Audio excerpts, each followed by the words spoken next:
Melihat Kenzo yang tenggelam di lautan itu, Mutiara pun lantas berusaha untuk menyelamatkan Kenzo. Kapal nelayan yang melihat mereka tidak berani untuk menolong mereka.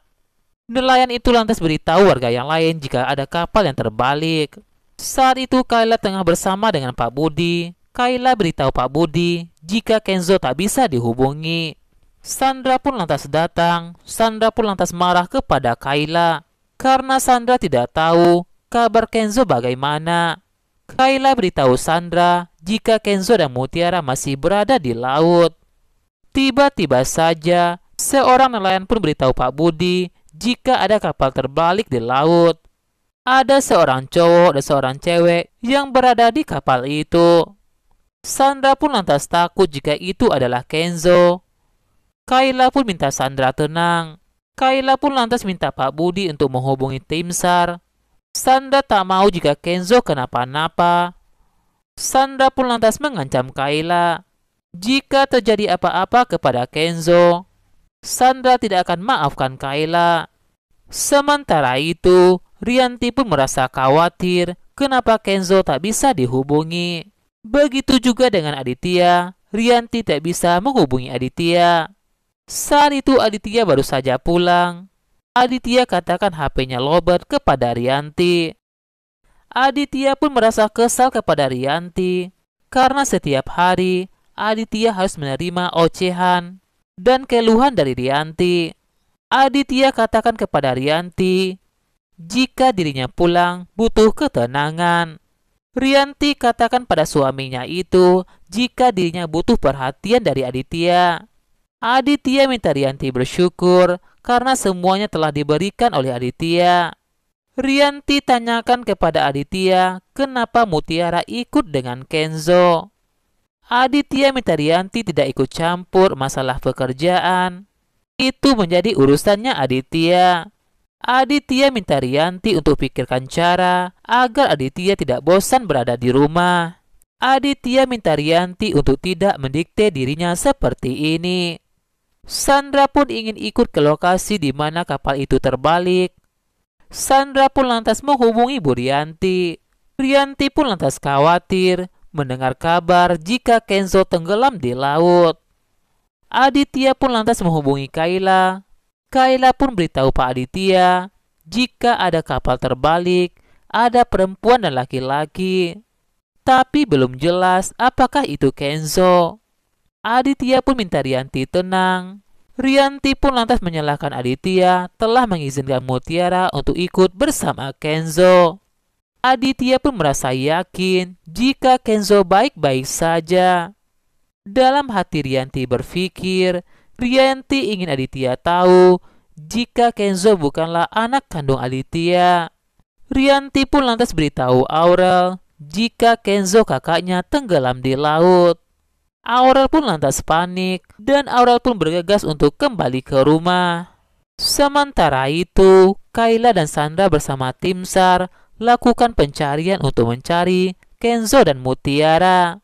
Aurel pun lantas menangis pada mamanya ketika mendengar jika kakaknya telah tenggelam di laut itu. Begitu juga dengan Ipah dan Nunu, mereka sangat sedih. Rianti katakan kepada Aurel, belum ada kabar dari Kenzo dan Mutiara, mereka belum ditemukan.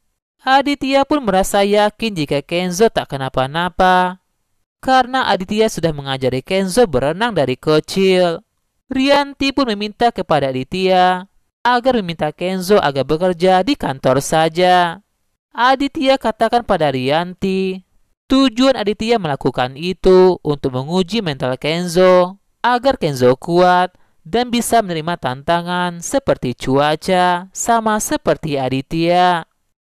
Di tengah lautan itu, Sandra berteriak memanggil Kenzo. Sementara itu, Kayla berteriak memanggil Mutiara. Bi Ipah pun minta Nunu untuk diam dan berdoa untuk kebaikan Kenzo dan Mutiara. Sementara itu, Yanto pun merasa takut jika Kenzo meninggal, maka warisan Aditya bakal jatuh kepada siapa. Aditya pun berkata kepada Rianti, jika Aditya dulu tidak duduk di kantor saja, ada keringat dan air mata yang harus dibayar oleh Aditya hingga sukses seperti ini. Aditya pun merasa yakin jika Kenzo di sana baik-baik saja. Aditya minta Rianti untuk mengikuti dirinya. Aurel pun ingin menghubungi Kayla, ingin tahu kabar dari Kenzo dan Mutiara. Tim SAR pun berhasil melihat mereka di pulau itu. Sementara itu, Mutiara pun akhirnya sadar. Mutiara pun mencari Kenzo. Mutiara pun berusaha untuk menyelamatkan Kenzo. Mutiara tak ingin jika Kenzo kenapa-napa. Mutiara pun mencoba memberi pertolongan kepada Kenzo. Sementara itu, kapal Sandra dan Kayla pun hampir sampai di pulau itu. Ketika Mutiara ingin beri napas buatan kepada Kenzo, tiba-tiba saja Sandra dan tim itu datang menghampiri mereka. Sandra pun lantas menyingkirkan Mutiara dari badannya Kenzo. Sandra tak ingin jika Mutiara dekat-dekat dengan Kenzo. Mutiara katakan pada Sandra hanya ingin membantu Kenzo. Sandra pun berkata kepada Mutiara jika Mutiara adalah wanita pembawa sial. Sandra pun berharap jika Mutiara tenggelam saja. Kenzo pun akhirnya sadar. Kenzo pun lantas berteriak memanggil Mutiara. Kenzo takut kehilangan Mutiara. Mutiara pun lantas berkata kepada Kenzo jika Mutiara ada di sini.